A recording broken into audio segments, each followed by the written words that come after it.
ఓం సాయిరాం బాబా భక్తులందరికీ కూడా నమస్కారం అండి. అందరూ కూడా సుఖంగా సంతోషంగా ఎప్పుడూ కూడా ఆనందంగా ఉండాలి అని చెప్పి ఆ బాబాగారి తరపున నేను కూడా మనస్ఫూర్తిగా కోరుకుంటున్నాను.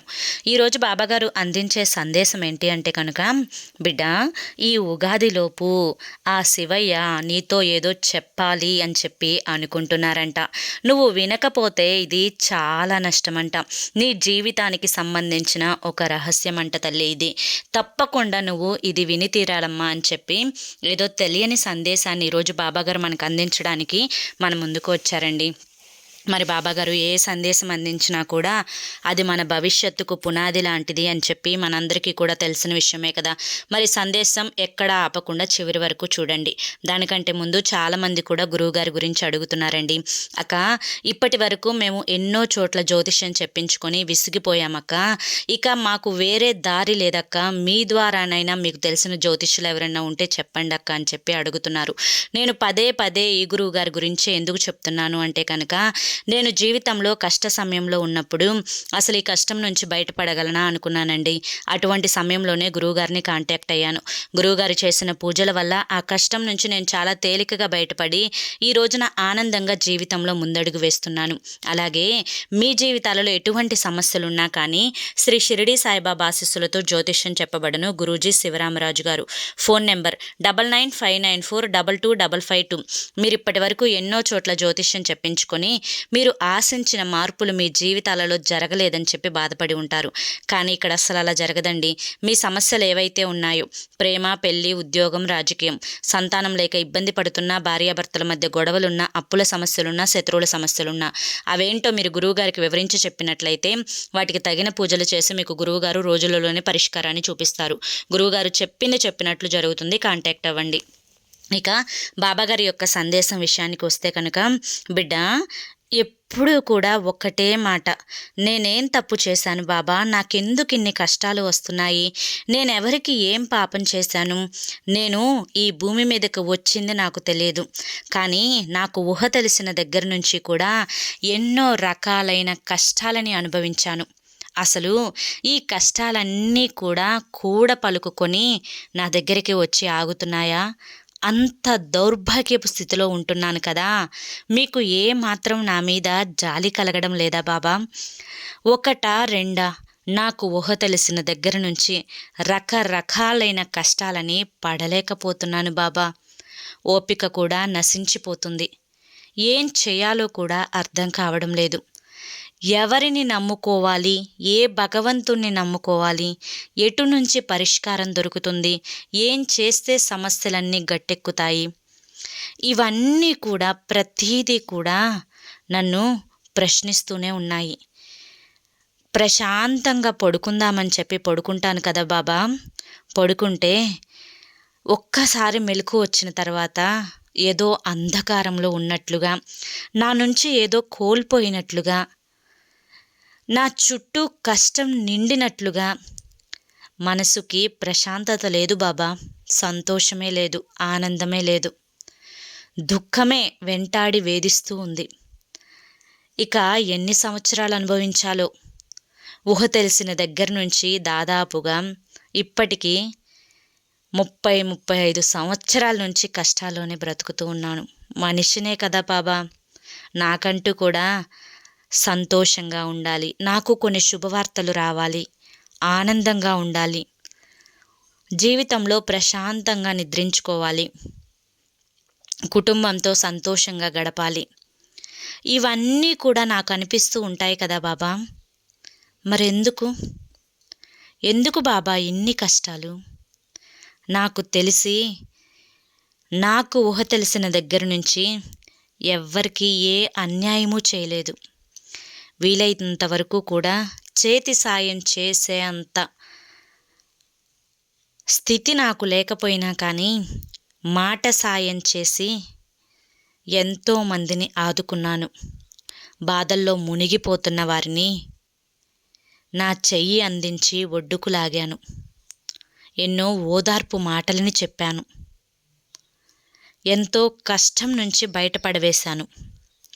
నాతో కాసేపు మాట్లాడిన వారందరూ కూడా అంటూ ఉంటారు, నీతో మాట్లాడిన తర్వాత మనసంతా తేలికగా ఉంది, కష్టమంతా కూడా వెళ్ళిపోయినట్లుగా ఉంది అని చెప్పి. కానీ నా మనస్సుకి మాత్రం నా కష్టం నుంచి వెళ్ళిపోయినట్లుగా ఏ రోజు కూడా అనిపించలేదు బాబా. ఈ 2025 సంవత్సరంలోకి నేను అడుగు పెట్టిన తర్వాత, అడుగు పెట్టక ముందే ఎన్నో కలలు కన్నాను, ఎన్నో ఆశలను పెట్టుకున్నాను.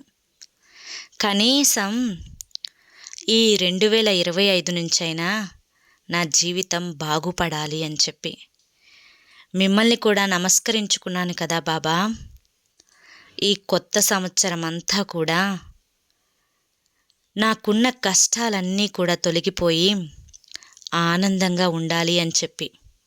కానీ చూస్తూనే ఈ 2025 సంవత్సరంలో 2 నెలలు వెళ్ళిపోయాయి. 3వ నెల కూడా సగం పైనే గడిచిపోయింది. ఆశలన్నీ కూడా నిరాశలైపోయాయి బాబా. నన్ను కదిలిస్తే కంట నీరు తప్ప ఏమీ ఉపయోగం లేదు, ఎటువంటి లాభము లేదు బాబా. మనసంతా దిగులుగా ఉంది బాబా, మనసంతా భారంగా ఉంది. ఎవరికి చెప్పుకోను, మీకు తప్ప. తల్లినైనా తండ్రినైనా మిమ్మల్నే చూసుకుంటున్నాను, మీలోనే చూసుకుంటున్నాను. ఓదార్పునిస్తారు అని చెప్పి ఆశిస్తున్నాను బాబా. తల్లి, ఎందుకు ఇంత దిగులు పడుతున్నావు? ఇన్ని రోజుల నుంచి నీ బాధలు వింటూనే ఉన్నాను, కానీ ఈరోజు నీ బాధల్లో లోతంతా కూడా నాకు అర్థమైపోయింది. ఇన్ని మాటలు విన్న తర్వాత ఒక్కటి నాకు అనిపిస్తుంది. ఒకటి, ఊహ తెలిసిన దగ్గర నుంచి కష్టాలను అనుభవిస్తున్నావు, సంతోషం యొక్క రుచిని చూడాలి అనుకుంటున్నావు. ఊహ తెలిసిన దగ్గర నుంచి ఎవ్వరికీ ఏ అపకారం చేయలేదు అంటున్నావు, కానీ కష్టాలు పడుతున్నాను అని చెప్పి చెప్తున్నావు. అవును కదా బిడ్డ, ఒక్క మాట చెప్తాను, జాగ్రత్తగా విను. ఈ మాటలన్నింటిలో కూడా నా మీద మీకు నమ్మకం కనిపించడం లేదమ్మా. నీ మనసులో భయం, ఆందోళన, దిగులు, బాధ ఇవన్నీ కూడా నువ్వు పడుతున్న పరిస్థితుల వల్ల నీకు వచ్చి ఉండవచ్చు. కానీ నీ మాటలలో నమ్మకమే లేదు. సరే, నా మీద నమ్మకం ఉంది అని చెప్పి ఇప్పుడు చెప్తున్నావు. నిజంగా నా మీద నీకు నమ్మకం ఉంటే ఈ ఉగాదిలోపు నేను చెప్పినట్లుగా చేసుకో.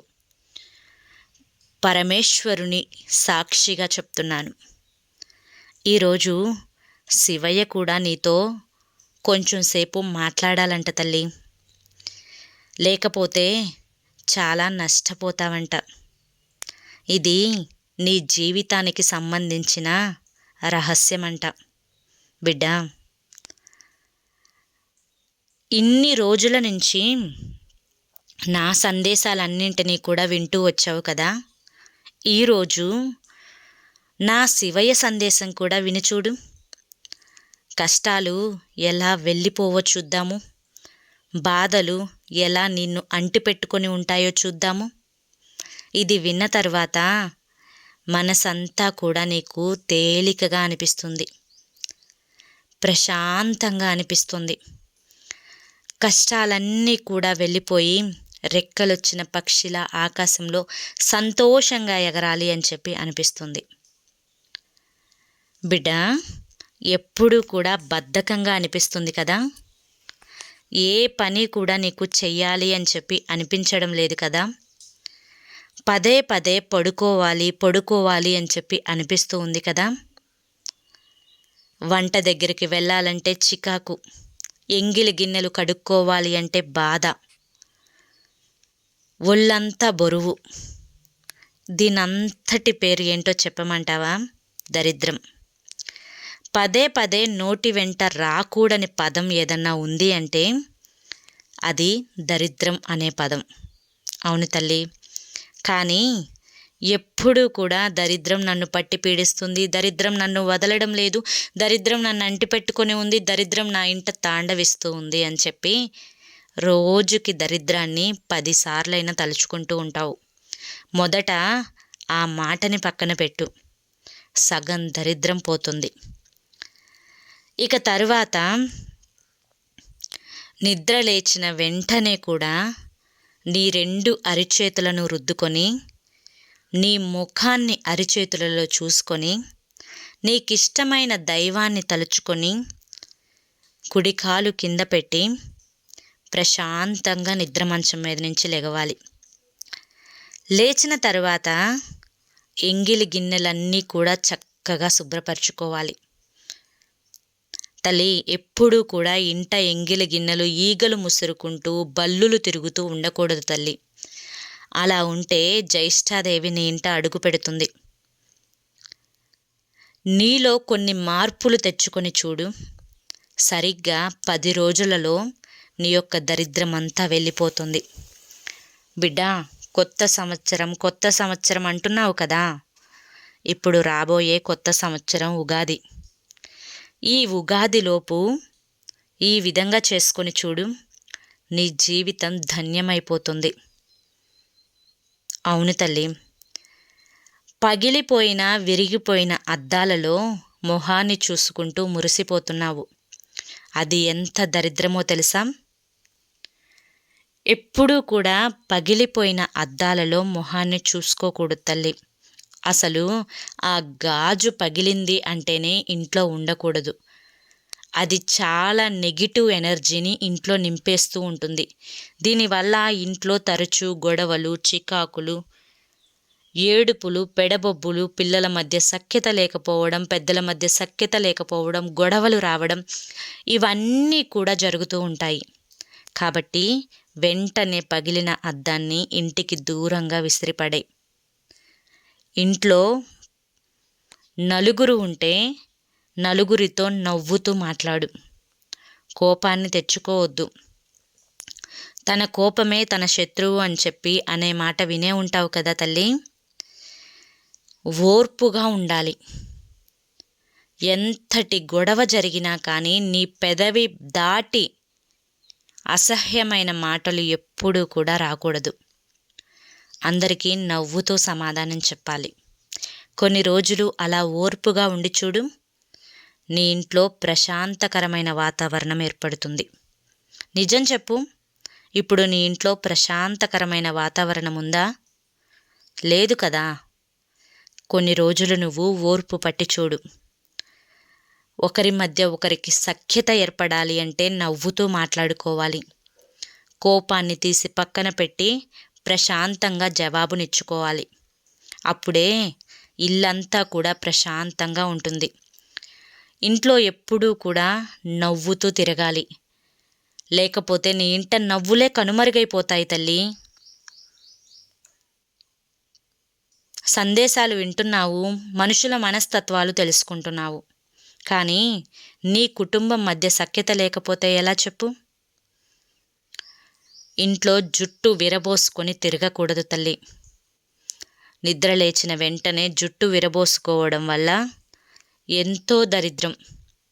చక్కగా నూనె పెట్టుకొని స్నానం చేసి చక్కగా జడ వేసుకొని మంచిగా ఉండు. గుమ్మం ముందు చెప్పులు వదలడం, గడపకి పసుపు లేకపోవడం, కుంకుమ బొట్లు పెట్టకపోవడం, దేవుని మందిరం పొగతోటి, దీపపు కడ్డీల నుసుముతోటి, పెట్టిన ప్రసాదాల దగ్గర బూజుతోటి ఇలా ఉంటే ఎలా తల్లి ఇంట్లో నెగిటివ్ ఎనర్జీ లేకుండా ఉంటుంది? ఇల్లు ఎప్పుడూ కూడా ప్రశాంతంగా ఉండాలి అంటే అన్నీ శుభ్రంగా ఉంచుకోవాలి. నీ ఇంట్లో ఎక్కువైపోయిన పాత బట్టలు సంచుల్లో కుక్కి పెడుతూ ఉన్నావు. చూడటానికి అసహ్యంగా అనిపించట్లా? వాటన్నింటినీ కూడా ఎవరైనా బట్టలు లేని వారికి దానం చేయి తల్లి. ఇంట్లో ప్రశాంతతను తెచ్చుకోవాలి అంటే మొదట నెగిటివ్ ఎనర్జీని దూరం చేసుకోవాలి. నీ ఇంట్లో మూలలా కూడా నకారాత్మక శక్తి దాగి ఉంటుంది. ఈ నకారాత్మక శక్తి వల్ల ఎవ్వరికీ కూడా మనశ్శాంతి అనేదే ఉండదు. తరచూ గొడవలు జరుగుతూ ఉంటాయి, మనశ్శాంతి ఉండదు. భార్యాభర్తల మధ్య అనుకూలత, అర్థం చేసుకోవడం ఇవి ఏవి కూడా ఉండవు. బిడ్డలకి చదువు ఉండదు, బిడ్డల మధ్య గొడవలుంటాయి, అత్తాకోడళ్ళ మధ్య గొడవలుంటాయి. ఇవన్నీ కూడా పోవాలి అంటే మొదట నెగిటివ్ ఎనర్జీని, నకారాత్మక శక్తిని దూరం చేసుకోవాలి. ప్రతి ఆదివారం కూడా చక్కగా గుగ్గిలం సాంబ్రాణి వేసి ఇంట్లో ప్రతి మూలలా కూడా ఆ పొగని చూపించు తల్లి. నకారాత్మక శక్తి అంతా కూడా వెళ్ళిపోతుంది.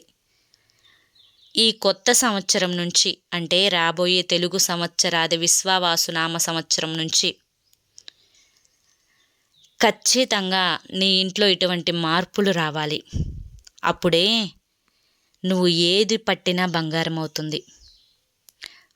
బద్ధకాన్ని వదిలిపెట్టు, సోమరితనాన్ని వదిలిపెట్టు. ఎప్పటి పనులు అప్పుడు చేసుకుంటూ వెళ్ళిపో. ఎప్పుడు నవ్వుతూ ఉండు, కోపాన్ని తెచ్చుకోకు, ఓర్పుగా ఉండు. పిల్లలతో ప్రేమగా ఉండు, పెద్దలతో శాంతిగా ఉండు. భర్తతో కూడా ప్రేమగా నడుచుకో. ఎప్పుడూ కూడా నోటి వెంట దుర్భాషని మాట్లాడకు.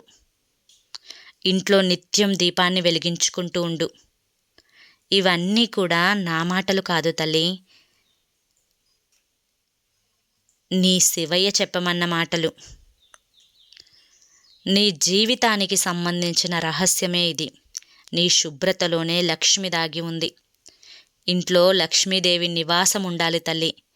ఎక్కడైతే, ఏ ఇంట అయితే భార్యాభర్తల మధ్య గొడవలు, పిల్లల మధ్య సంఘర్షణలు, తరచుగా అశాంతిగా ఉండడం, ఎప్పుడూ కూడా కొట్టుకుంటూ గిల్లి కజ్జాలాడుకుంటూ ఉండడం, ఎంగిలి గిన్నెలు ఎక్కడివక్కడే ఉంచుకోవడం, ఇల్లు శుభ్రత లేకుండా ఉండడం,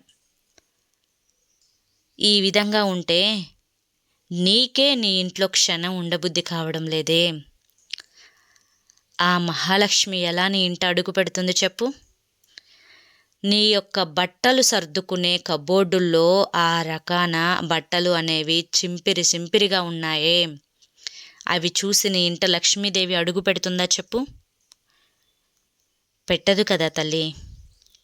కనుక ఈ కొత్త సంవత్సరంలోపు ఇంటిని శుభ్రపరచుకో. నీ శివయ్య ఎందుకు చెప్తున్నారో అర్థం చేసుకో.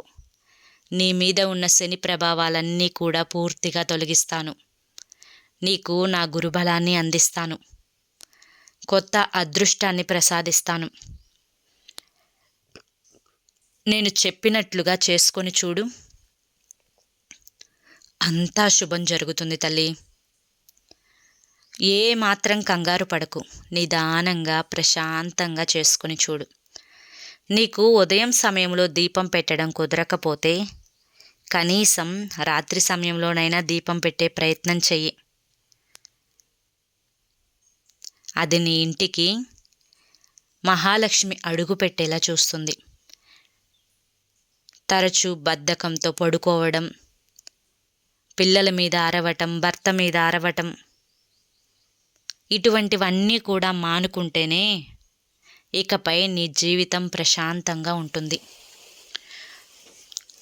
ఎప్పటి గిన్నెలు అప్పుడు కడుక్కోవడం, బూజులు అన్నీ దులుపుకోవడం. ఇంట్లో బూజు వేలాడుతూ ఉంది కదా తల్లి మూలన, ఏ రోజన్నా గమనించుకున్నావా? గమనించినా చేయాలంటే సోమరితనం కదా. మరి ఆ ఇంట్లోకి లక్ష్మీదేవి ఎలా అడుగు పెడుతుంది? ఆ ఇంట్లో నకారాత్మక శక్తులే కదా తల్లి అడుగు పెట్టేది. ఇప్పటికైనా మారు తల్లి. ఇదే నీకు చివరి అవకాశం. ఇది నా మాట కాదు, శివయ్య మాట. శివయ్య ఎందుకు ఇలా చెప్తున్నారో ఒక్కసారి అర్థం చేసుకో. నీ జీవితానికి సంబంధించి ఈ ఒక్కటి నువ్వు మార్పు చేసుకో. నీ తప్పులని నువ్వు తెలుసుకో. ఓర్పుగా ఉండు, ప్రశాంతంగా ఉండు. అంతా కూడా శుభం జరుగుతుందమ్మా అని ఈరోజు బాబాగారు మనకి చాలా చక్కటి సందేశాన్ని శివయ్య మాట ద్వారా అందించారు. మరి ఈ సందేశంలో ఉండే ఆంతర్యం ఏంటో మీ అందరికీ కూడా అర్థమైంది కదా. ప్రతి ఒక్క ఆడవాళ్ళు కూడా తెలుసుకోవాల్సిన విషయాలు ఇవన్నీ కూడా. ఎప్పుడూ కూడా సోమరితనంగా ఎక్కడ కూర్చున్న వాళ్ళు అక్కడే కూర్చొని ఇల్లంతా కూడా దరిద్రంగా ఉంచుకుంటూ ఉంటే ఇంట్లోకి లక్ష్మీదేవి అడుగు పెట్టదు కాక అడుగు పెట్టదు. ఆ ఇంట నెగిటివ్ నకారాత్మక శక్తులు మాత్రమే దాగి ఉంటాయి. ఎక్కడైతే నకారాత్మక శక్తులు ఉంటాయో అక్కడ గొడవలు మాత్రం తప్పవు. అవన్నీ కూడా శుభ్రపరచుకోమంటున్నారు బాబాగారు. మరి ఈ సందేశం మీ అందరికీ అర్థమైంది అనుకుంటున్నాను. అర్థమైంది, నచ్చింది అనిపిస్తే ఈ వీడియోకి ఒక చిన్న లైక్ ఇవ్వండి. కింద కామెంట్ సెక్షన్లో ఓం సాయిరామ్ అని చెప్పి టైప్ చేయడం మాత్రం మర్చిపోవద్దు. మరి రేపు మరొక మంచి వీడియోతోటి మళ్ళీ కలుసుకుందాం. అంతవరకు బాబా ఆశీస్సులు మీపై ఉండాలి.